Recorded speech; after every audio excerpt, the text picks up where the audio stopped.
Fala pessoal, tudo bem? Eu sou o João Pedro, esse aqui é o canal Jovenzando e hoje nós vamos começar mais um Construindo Alicerce, uma nova etapa do Construindo Alicerce. A gente já postou 2 episódios.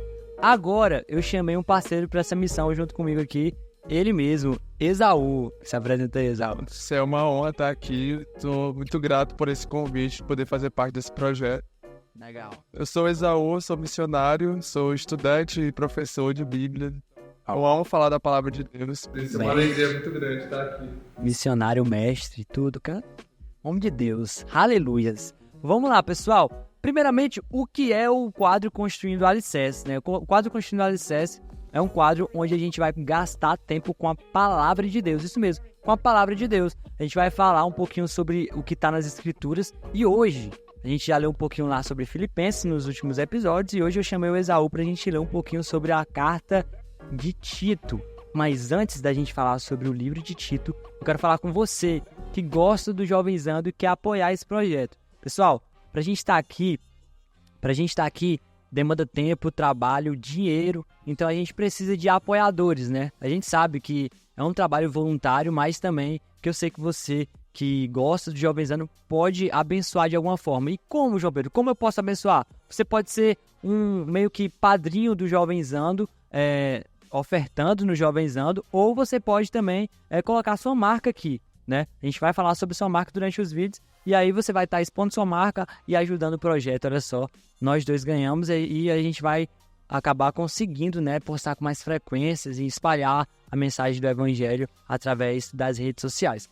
Bom, então vamos lá, né, Esaú? A gente já se apresentou aqui. Eu queria que a gente falasse um pouco sobre o livro de Tito. Primeiramente, Esaú, quem escreveu o livro de Tito?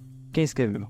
Bom, Tito é uma carta, né, do apóstolo Paulo. Ele é o autor, assim como várias outras cartas do Novo Testamento, que foram escritas por ele também. E Tito é uma carta, uma epístola pastoral, né, que Paulo escreveu para um jovem pastor.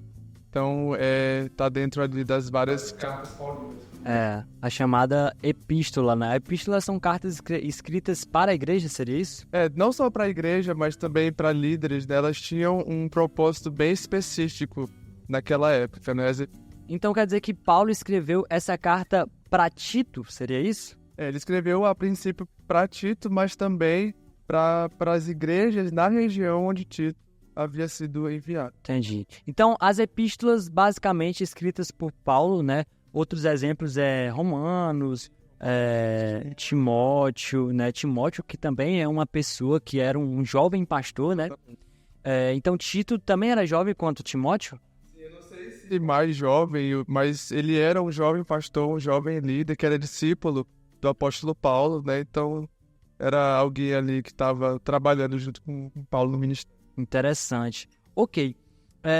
Então, assim, vamos lá. Então, quer dizer que o apóstolo Paulo escreveu uma carta para Tito. Tito era um, então, pastor, líder da onde? Então, Tito tinha sido deixado, na verdade, por Paulo numa ilha chamada Ilha de Creta, né? Uma ilha ali na Grécia. E ele estava responsável ali por cuidar de várias igrejas espalhadas por aquela ilha, né? Então, era uma região conhecida naquele momento. Interessante, ok. Então eles eram da ilha. Na verdade, o Tito estava sendo enviado à ilha de Creta, já estava em Creta quando ele escreveu essa carta. Paulo tinha ajudado a fundar as igrejas ali na ilha de Creta, e aí ele deixa Tito lá para dar continuidade ao trabalho, e aí Paulo segue viagem. Interessante, né? Porque Paulo, ele não era só um líder que chamava a responsabilidade só para si, ele sabia que o evangelho é uma missão da igreja. E ele levantava outros líderes para ajudar ele nessa missão, não é isso? E Tito estava continuando esse mesmo trabalho, porque a missão dele, parte da missão dele, era também levantar outros líderes, né? Dar continuidade a esse trabalho. Ah, legal, legal. Bom, ok. Então, uma carta escrita por Paulo a Tito e que Tito tinha uma grande responsabilidade, né? Tito, no caso, Creta era uma ilha, não uma só cidade, seria isso? Era uma ilha e tinha várias cidades nessa ilha. Um versículo que a gente separou aqui bem interessante é 1 Tito, versículo 12. Eu vou ler aqui com vocês, chamar aqui meu cameraman para mostrar esse versículo junto comigo. Vamos lá, 1 Tito, versículo 12 fala o seguinte: um dos meus um dos seus próprios profetas declarou: os cretenses são sempre mentirosos, feras malignas, glutões preguiçosos. Por que isso? Então quer dizer que a galera de Creta era meio doidinha da cabeça? Não, eles tinham uma má fama, né? Na verdade, a história vai dizer que essa ilha ela tinha sido conquistada, podemos dizer assim, meio que povos bárbaros, né? Eram até conhecidos como piratas, né? Então, acredita-se que a população foi se tornando, né, de acordo com o caráter dessas pessoas que haviam conquistado essa região. Então, eles eram conhecidos como pessoas violentas, pessoas corruptas, muito depravadas, mentirosas. Tem até um fato curioso de que uma palavra usada na época para se referir a alguém que mentia ou ao ato de mentir era uma palavra derivada do nome Creta, né, do nome da ilha. Caraca, então tipo assim, quando alguém queria xingar alguém, falava assim: ei, tu é de Creta, né? Tipo isso. E aí eu tava pensando nisso, né, e me lembrei da palavra cretino. Eu acho, não posso afirmar com certeza, mas quem sabe não foi daí que veio essa palavra. Eu acho que toda palavra tem uma origem, né? Pode ser que cretino veio de Creta, olha só. A galera aí vai lá, o cara tem um carro Creta lá, aí poxa, eu vou jogar esse carro fora. Bom, então tá, a gente já entendeu quem que escreveu, para quem essa carta foi escrita, né, que foi Tito, mas não só para Tito, mas também para a igreja de Creta, que era onde Tito estava, né, e eu também queria entender o porquê que essa carta foi escrita. Tem um porquê, a gente separou um versículo aqui, né, Tito, no capítulo 1, verso 5, fala o seguinte: para esta missão te deixei em Creta, para que pusesses em ordem o que ainda faltava e construísse presbíteros de acordo com as minhas orientações. Então, era para meio que ordenar as coisas que ele já tinha ensinado e deixar presbíteros, que talvez, sendo mais simples, eram pastores, eram líderes que iriam liderar aquela igreja, não é isso? Então, a parte da missão de Tito era dar continuidade ao trabalho que Paulo tinha iniciado ali naquela ilha, né? Ele tinha fundado igrejas e agora Tito tinha que ajudar a organizar, levantar líderes. Então essa carta era para encorajar Tito a completar essa tarefa que Paulo tinha deixado para ele. E não só organizar a igreja, mas também ensinar a igreja a viver o verdadeiro evangelho na prática, né? A ser uma igreja que desse bom testemunho. E quando a gente pensa no contexto, né, dessa ilha, de como eles tinham essa má fama, eles eram pessoas corruptas, depravadas, então a gente vê ainda mais a importância do trabalho de Tito em levantar uma igreja que fosse diferente, né? Porque as pessoas que formavam a igreja, boa parte, eram essas pessoas de Creta que haviam se convertido. Então é muito provável que eles estavam trazendo toda essa carga, todo esse estilo de vida pecaminoso, e agora eles haviam se convertido, encontrado o evangelho e precisavam aprender a viver uma vida diferente. Nossa, interessante. Ok, então a gente já entendeu muita coisa dessa carta aqui, lendo alguns versículos, né? A gente já entendeu quem que escreveu, para quem foi a carta, o porquê que essa carta foi escrita, né? Que Paulo deixou na ilha de Creta que Tito nomeasse presbíteros, né? Agora vamos trazer para o nosso contexto. Por que eu aqui em 2024 preciso parar para ler, eu como um bom cristão preciso parar para ler essa carta, o que eu vou aprender com ela, né? E a gente deixou um versículo aqui em destaque, que é o primeiro versículo da carta. Eu imagino que você está com sua Bíblia aberta. Eu quero agora sim te convidar a você abrir a sua Bíblia, se você ainda não está com ela aberta aí, para a gente ler junto aqui, 1 Título, o verso de número 1. Vamos lá.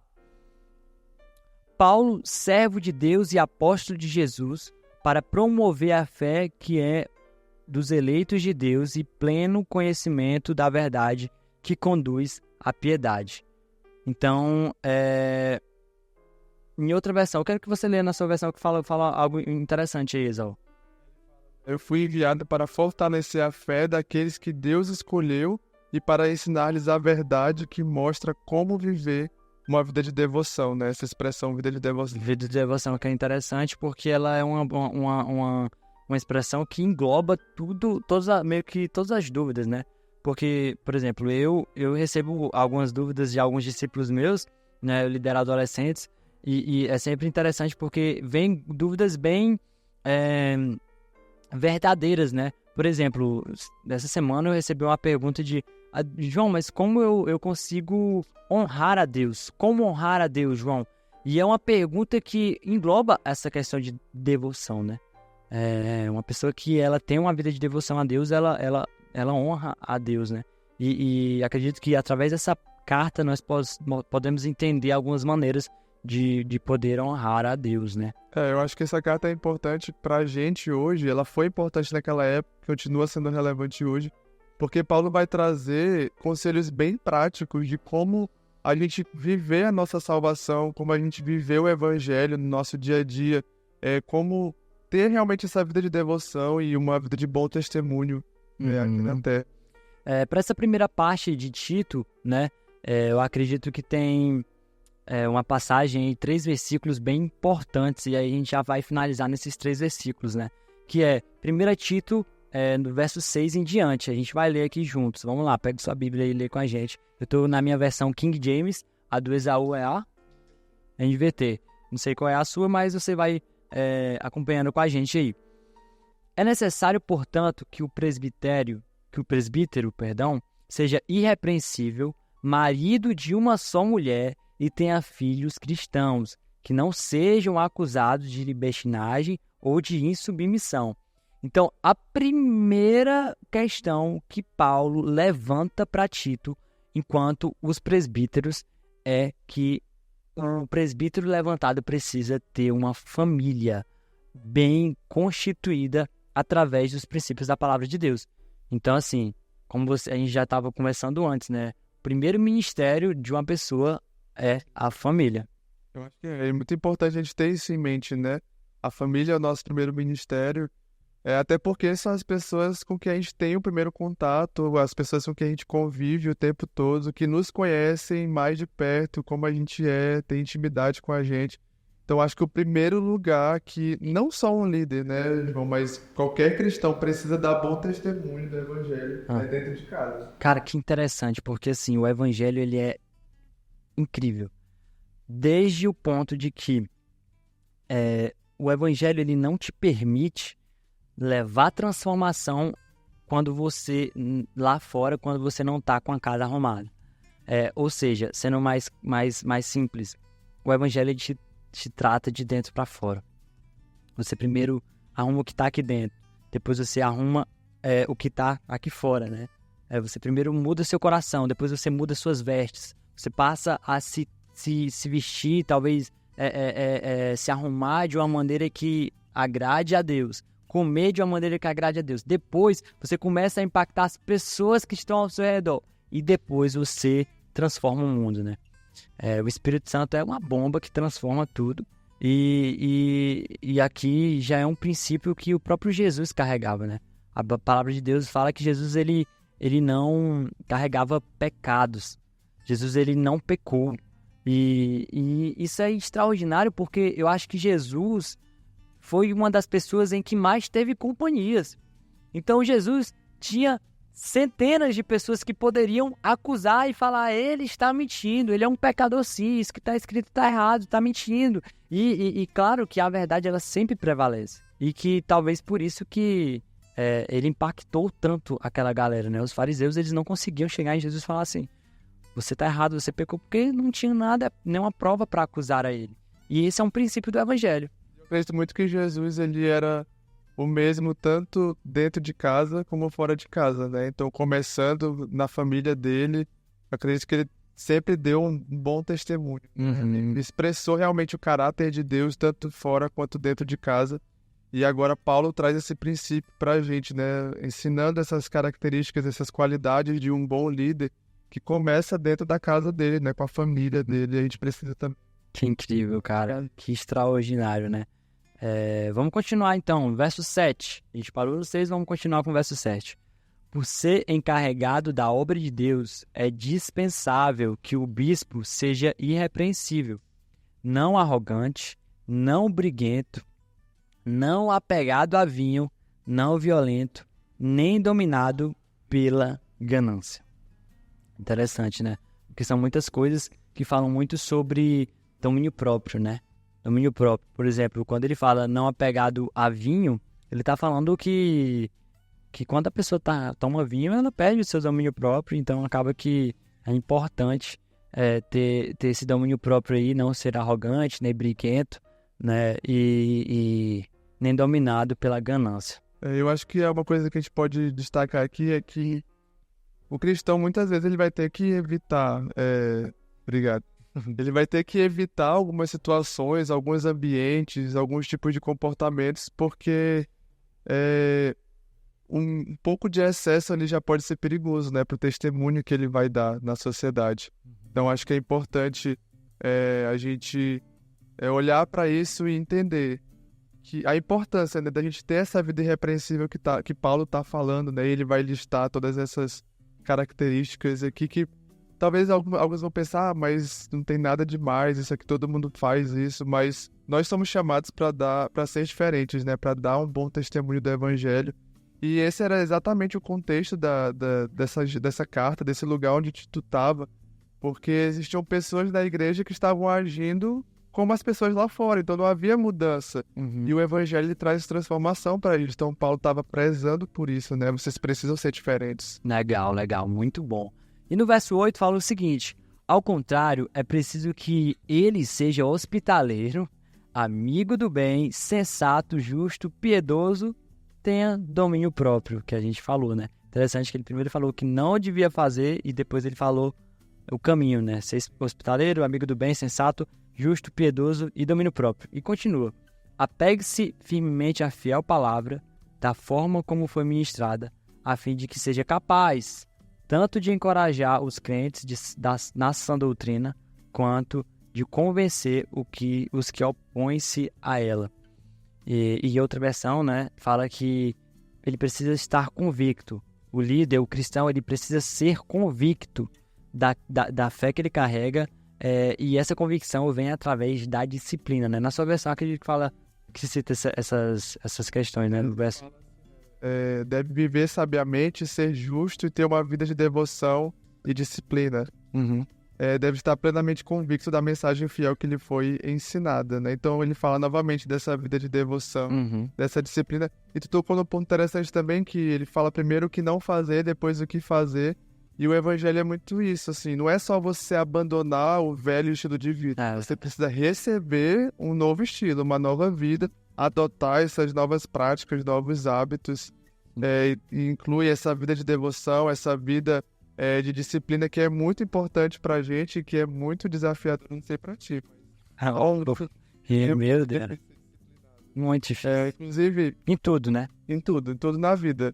Eu lembro de um livro que eu li recentemente chamado Celebração da Disciplina, do Richard Foster, que é um livro que mudou muito a minha mente, assim. Ele vai falar sobre as várias disciplinas espirituais que um cristão deve praticar, como a oração, o estudo da palavra, o jejum e vários outros. Então é um livro que todo cristão deve ler. Se você não leu ainda, faça um favor a você mesmo e leia esse livro. Ele vai falar da importância de cada uma dessas práticas, dessas disciplinas, como crescer nelas. E eu acho que é disso que Paulo está falando aqui também, né? Do cristão precisa viver essa vida de disciplina, essas novas práticas que o evangelho traz para nós, para nos fazer crescer, amadurecer e dar bom testemunho dentro de casa, fora de casa. Interessante. Falou algo bem legal, que é quando o evangelho ele te pega, ele não só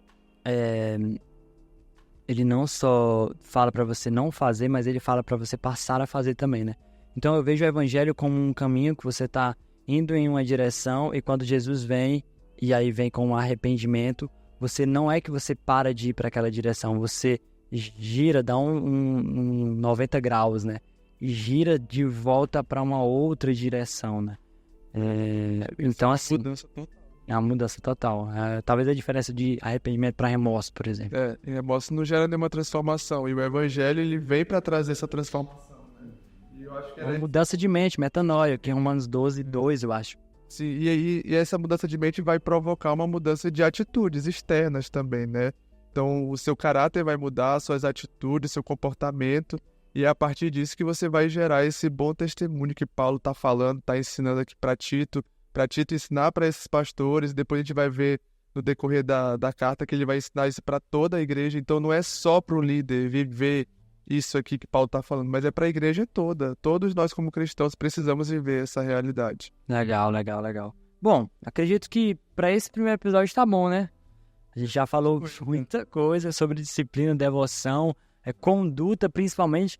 E essa carta, como a gente falou, ela fala muito sobre essa conduta, mas ela traz uma resposta de uma pergunta muito interessante. Como eu posso ser salvo? Todo mundo sabe que existe um inferno, mas beleza, como é que eu não vou para esse inferno? Como é que eu vou passar a eternidade com Deus? E aí, a salvação? Como é que eu posso ganhar a salvação, Exaú? Uma boa pergunta, acho que a gente vai deixar para o próximo episódio. No próximo episódio a gente responde. E quero te agradecer por assistir até aqui. Espero de verdade que você tenha gostado. Siga o Exaú nas redes sociais dele, siga o Jovenzando, me siga também nas minhas redes sociais. E é isso, tá? Se inscreva no canal se você não for inscrito. E, cara, principalmente, pega o link desse podcast, você tá escutando por algum aplicativo de áudio ou pelo próprio YouTube, compartilha com seu amigo, compartilha com a sua célula, compartilhe com alguém, porque você vai ser abençoado e vai abençoar outra pessoa. É isso aí? É isso aí. Prazer, pessoal. É isso aí, até o próximo. Tamo junto.